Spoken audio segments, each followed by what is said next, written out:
আপনারা কি জানেন সুন্দরবন আমাদের দুই বাংলার গর্ব একদিন শুধু ইতিহাস হয়ে যেতে পারে?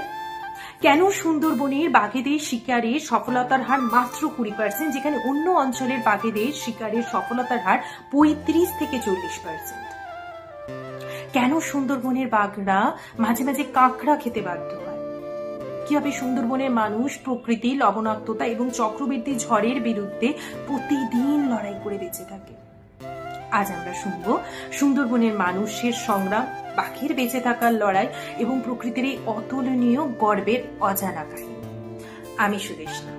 চলুন আমাদের প্রিয় সুন্দরবনকে আরো একটু ভালো করে জানি। সুন্দরবন শুধু একটি বন নয়, এটি আমাদের দুই বাংলার প্রাণ।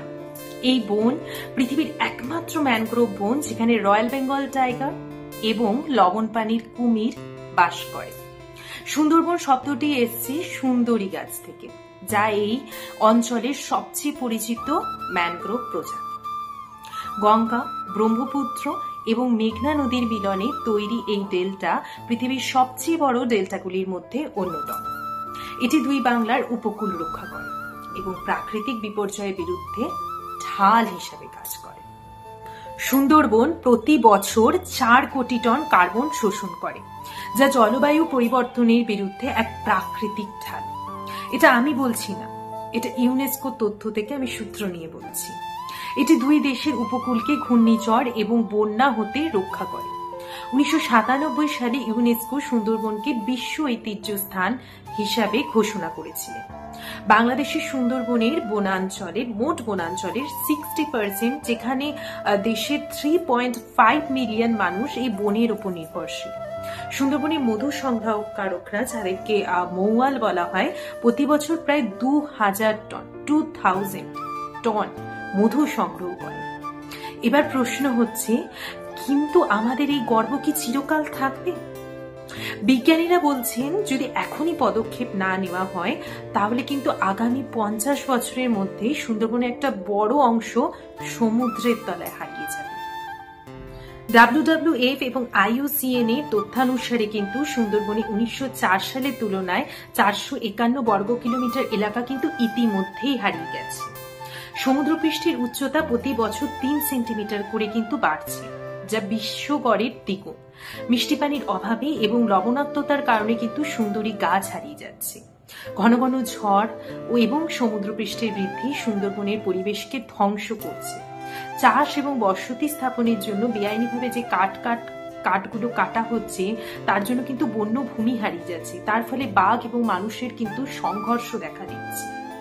সুন্দরবনের মানুষ সংগ্রাম ও টিকে থাকার গল্প সুন্দরবনের মানুষের জীবন প্রকৃতির সঙ্গে লড়াইয়ের এক বিরল উদাহরণ। ঘূর্ণিঝড় সিদর, যা 2007 সালে এসেছিল, 250 কিলোমিটার বন কিন্তু ধ্বংস করে দিয়েছে, আর 20,000 মানুষের কিন্তু বাস্তুচ্যুত হয়েছিল। আমফান 2020-তে হয়েছিল, এতে কিন্তু সুন্দরবনে 28% ম্যানগ্রোভ বন ধ্বংস হয়ে গেছে। প্রায় 5 লক্ষ মানুষ ঘর হারিয়েছে। লবণাক্ত পানির ঢেউ ফসল এবং মিঠা পানির মাছ ধ্বংস করেছে। আপনাদেরকে একটা গল্প বলা যায়। সরোজিনী এবং সরস্বতী, দুই নারী যারা সুন্দরবনে বাঘের আক্রমণে স্বামী হারিয়েছিলেন। তারা বাঘ বিধবা সমিতির সদস্য, যা অন্য বিধবাদের আইনি ও মানসিক সহায়তা দেয়। সরোজিনী বলেছিলেন, বাঘ আমাদের জীবনের অংশ, কিন্তু আমাদের অধিকার নিয়ে লড়াই চালিয়ে যেতে হবে। মানুষ বনের রক্ষায় এগিয়ে এসেছে। বাংলাদেশের স্থানীয় গ্রামবাসীরা মধু সংগ্রহে ঝুঁকি কমানোর জন্য যৌথ উদ্যোগ নিয়েছে। ভারত ও বাংলাদেশ উভয় দেশের মহিলা সংগঠনগুলি ম্যানগ্রোভ পুনর্বহাল এবং টেকসই পর্যটনে কাজ করছে। সুন্দরবনের রানী রয়্যাল বেঙ্গল টাইগার এবং তার সঙ্গী লবণ পানির কুমির। সুন্দরবনের বাঘের শিকারের সফলতার হার মাত্র 20%, যেখানে অন্যান্য অঞ্চলের বাঘের শিকারের সফলতার হার 35 থেকে 40%। এদের প্রধান শিকার চৈত্রা হরিণ, যার ওজন মাত্র 50 কেজি। প্রতিটি বাঘের ডোরা কাটা দাগ কি জানেন? তাদের ফিঙ্গারপ্রিন্ট। সুন্দরবনের বাঘ দিনে 10 কিলোমিটার পর্যন্ত সাঁতার কাটতে পারে। লবণ পানির কুমিরের সংখ্যা বাংলাদেশে 300 আর ভারতে 200। তারা লবণাক্ত পরিবেশে বছরের পর বছর বেঁচে থাকতে পারে।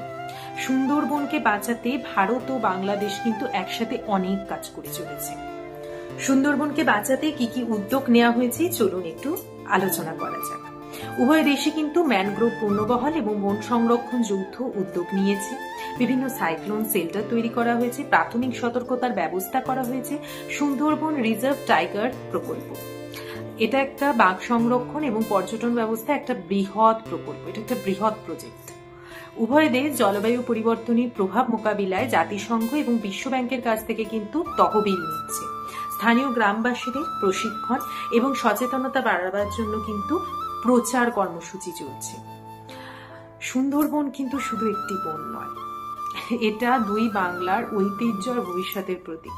একে রক্ষা করার আমাদের দায়িত্ব, একে আমাদেরকে রক্ষা করতে হবে। এর সমাধান হচ্ছে বেআইনি কার্যকলাপ বন্ধে কিন্তু কঠোর আইন প্রযোজন করতে হবে। স্থানীয় জনগণের জন্য কিন্তু বিকল্প কর্মসংস্থান খুঁজতে হবে। আন্তর্জাতিক তহবিল এবং গবেষণার সহায়তা চাই। সুন্দরবন শুধু দুই বাংলার নয়, এটা সারা বিশ্বের জন্য এক প্রাকৃতিক আশীর্বাদ। যদি এখনই আমরা পদক্ষেপ না নিই তাহলে হয়তো এটা কেবল একটা গল্প হয়ে যাবে। তাই আসুন একসঙ্গে সুন্দরবনকে রক্ষা করার শপথ নিই। ভিডিওটা ভালো লাগলে লাইক, শেয়ার আর সাবস্ক্রাইব করতে ভুলবেন না। যারা এখনো আমাকে ফলো করেননি প্লিজ আমাকে একটু ফলো করে নেবেন। ভিডিওটা সম্পূর্ণ দেখবার জন্য আপনাদেরকে অসংখ্য ধন্যবাদ। দেখা হচ্ছে খুব তাড়াতাড়ি নতুন একটি ভিডিওর সাথে। ততক্ষণের জন্য সবাইকে টাটা, সবাই খুব ভালো থাকবেন। নমস্কার।